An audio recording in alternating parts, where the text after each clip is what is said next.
Hey there, comic book fans. I'm back from the comic shop again this week.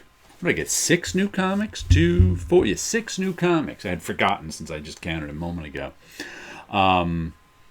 Couple of True Believers, 3 from the pull list, and 1 I pulled off the shelf. And also, it was real interesting that I actually ordered, when I was there, Roy, owns the comic shop, wanted to show me this book he got in. It was a new Chris Ware book.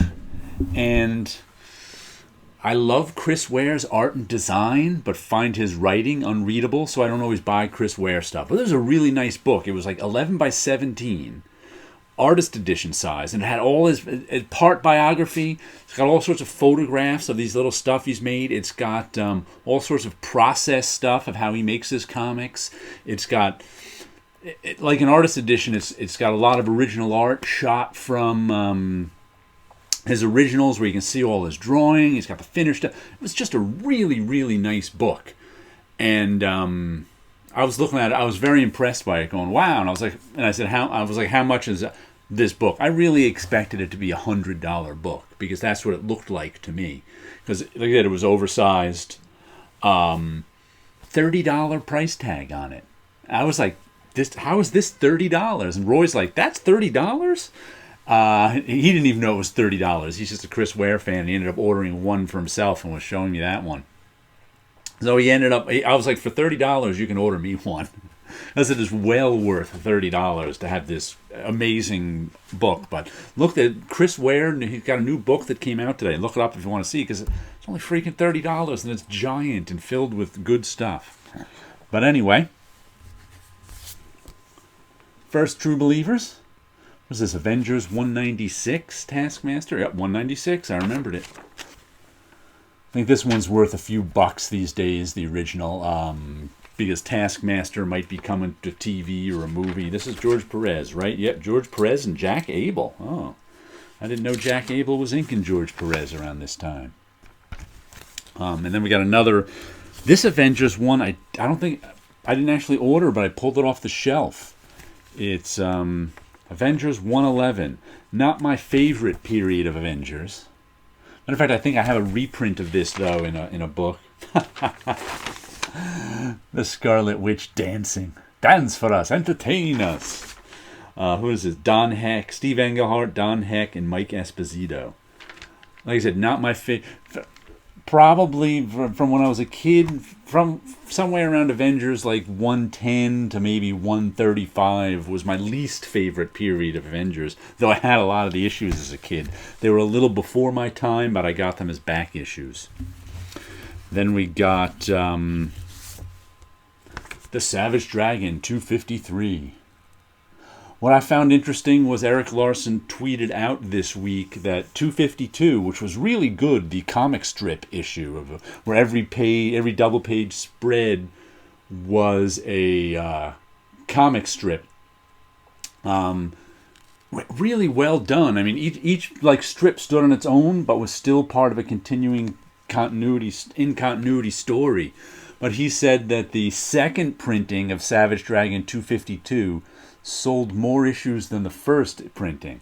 So I'm guessing that a lot of people that idea of the comic strips really caught on with a lot of people, because I don't even know if Savage Dragon, I don't even think it has second printings usually. It doesn't sell a lot of first printings either. So it was amazing that one caught people's imagination, and it was real good.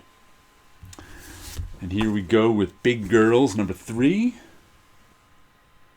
I liked issue 2 better than issue 1. Which is always good when you're buying a series.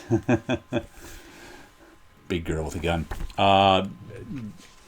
Set up because this is basically takes place in a future where giant monsters have destroyed the earth, and the giant monsters are basically a mutation of humans turn into these giant monsters. And it seems to be men that turn into these giant monsters, and some women are spared, but they get turned into giants.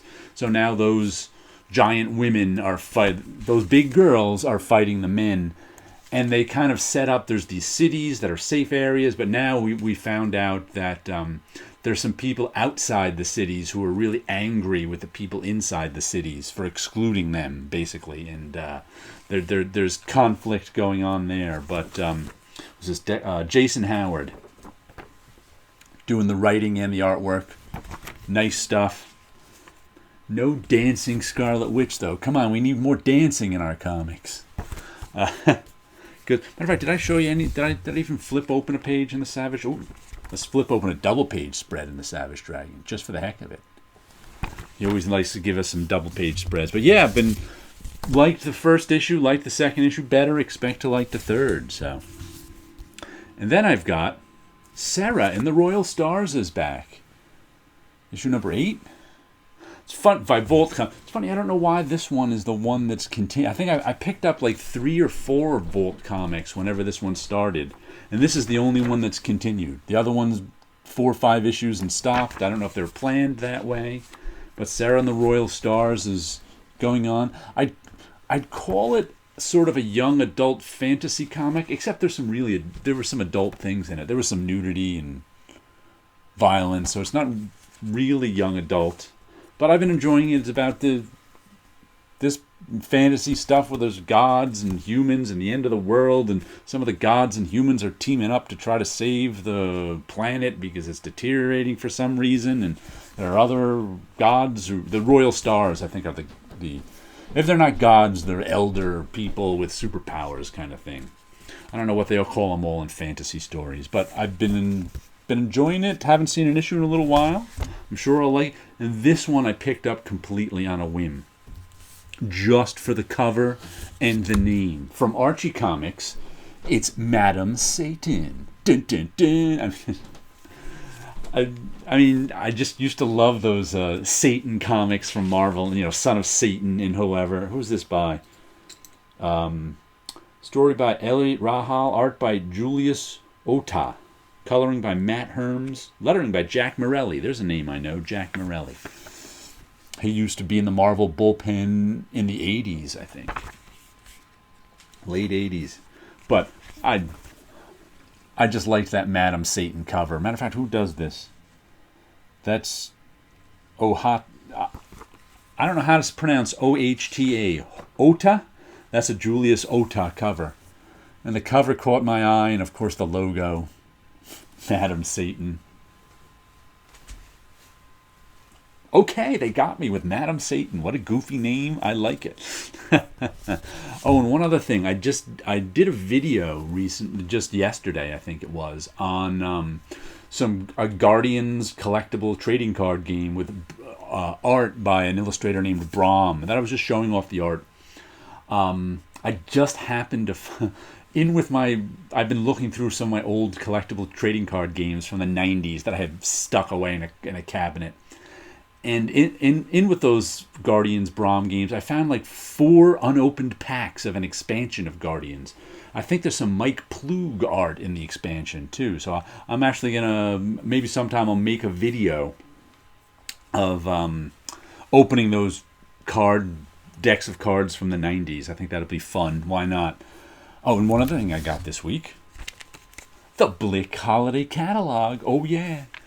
I was thinking about making a video looking through the Blick Holiday Catalog, too, just for yucks and ha-has. I don't know if anybody likes to look through art supply catalogs but me, but just got this one in the mail, so I'm going to look through it. Maybe I'll... I don't know, is there a category on YouTube looking through art supply catalogs? I'll have to look and find out. If not, I'll have to invent it. But now we'll show you a little bit of my art. And we've got another big ink drawing here. This is, if you remember the last one was a big face, and I said I want to do something with a little more smaller people in it. So I pulled this one out, which is kind of a big face up top with some wavy hair.